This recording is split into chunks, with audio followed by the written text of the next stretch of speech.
No update. Just felt a little something in her groin, so we'll get it evaluated and see what happens from there. Right now, the WNBA is poised to blow up like a powder keg. The most lucrative season in women's basketball history could be ruined if the most recent reports from the league's inner circles are accurate. We are discussing a player strike, which is the nuclear option. A growing group of WNBA veterans are reportedly threatening to walk out if the Caitlin Clark circus doesn't alter right now, according to leaked recordings and private talks, turning whispers into shouts behind the scenes. These days, it's more than just rivalry and jealousy. Players believe the league is fostering a hostile work environment by putting one rookie ahead of the safety, sanity, art, and heritage of the women who have established this sport for the past 28 years. This has turned into a full-blown labor crisis. According to these sources, the reality is a revolution in the locker room, despite the story being promoted by the media about growing pains. According to the charges, players are tired of what they see as unsafe fan conduct, obvious bias, and a media apparatus that demonizes Black women in order to support a white savior narrative. The league office is reportedly in a panic, attempting to contain a mutiny that is already spilling out onto the court, because if these players actually carry out a strike or boycott of games involving Caitlin Clark, it would be more than just a news story. It would be the total collapse of the WWE public image.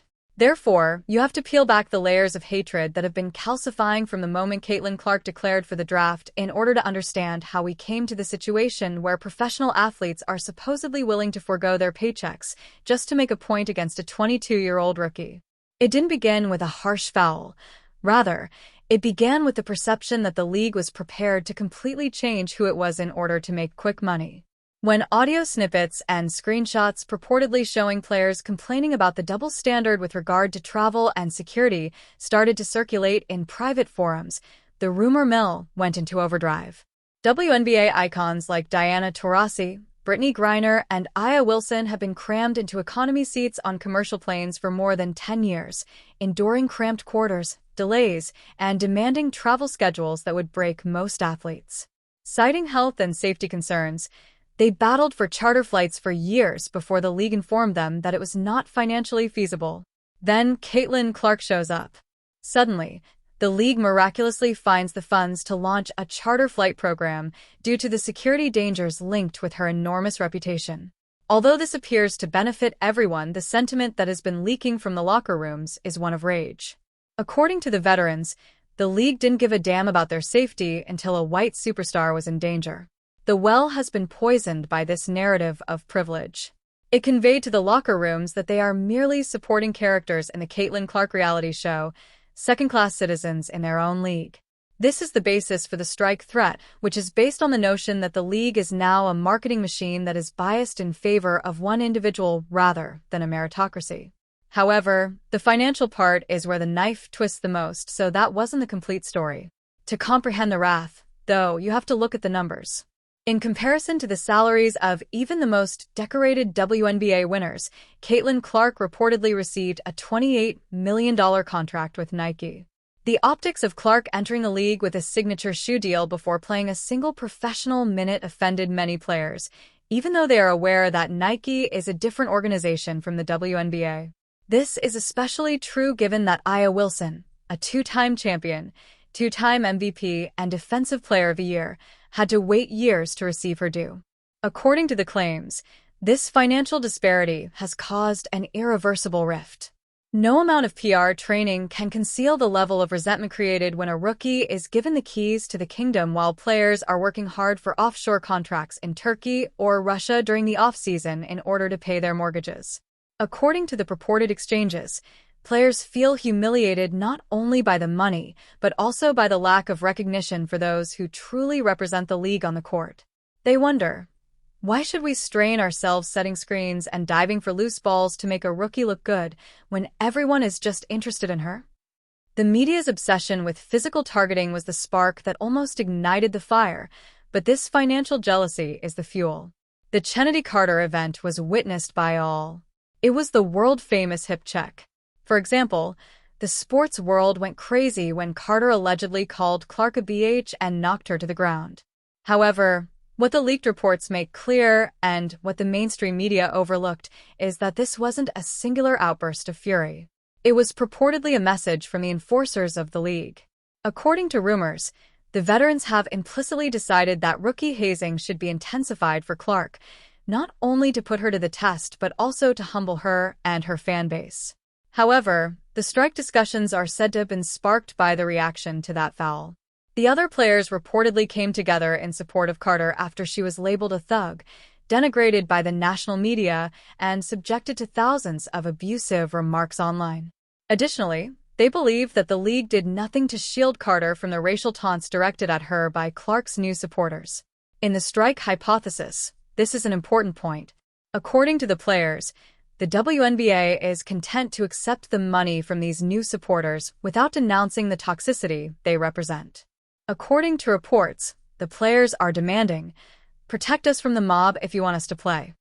They believe that each time they play defense against Clark, the Caitlyn cult will attack them with hate, endangering both their reputation and their mental well-being. As a result, there is now a us versus them mindset among the players, who believe they are at war not just with the rival team, but also with the fan base. Everyone will be shocked by what transpired next because the media war had exacerbated the situation to an irreversible stage. On live air, Pat McAfee referred to Caitlyn Clark as a "whitey." They believe that they are the bad guys regardless of what they do. They are bullies if they prevail. They are washed up if they lose. According to the leaked speculations, the threat of a strike is a means of regaining control over the media. The reasoning is that you believe Caitlyn Clark is the sole important factor? All right, let's watch you broadcast a game in which there are 5 roster openings on the opposing team. It's a chicken game. The players are aware that the top-tier competition they offer is essential to the WNBA product. Despite being a shooter, Clark requires someone to defend herself, pass to, and screen for her. The Caitlyn Clark show turns into a solo practice session, and the WNBA loses credibility if the league's collective talent chooses to abstain. They are said to be prepared to use this advantage if the disrespect persists. You cannot tell this story without discussing the racial dynamics that are feeding this fire. Black women who have long been in the vanguard of social justice movements have dominated the WNBA. Their seasons were devoted to Breonna Taylor. For Brittany Griner, they battled. They now witness a fan base that they consider to be antagonistic to their own existence approaching the arena. The conversations that were released are said to reveal a profound sense of betrayal. That the league is changing its focus to appeal to a group of people that don't value WNBA culture. In many respects, the threat of a strike is a call for cultural respect. In this culture war, players like Angel Reese have turned into lightning poles. Reese is frequently seen as the antagonist to Clark's hero despite his outstanding rookie performance. When the players notice this contradiction, they reject it. Additionally, they witness Clark receiving kid gloves while Reese is penalized for refusing to speak to the media following a defeat in which she was clearly upset. The purported group talks frequently discuss this double standard.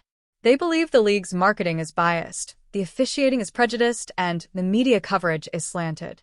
Saying, "We see what you're doing and we won't participate in our own erasure," is accomplished by threatening to strike.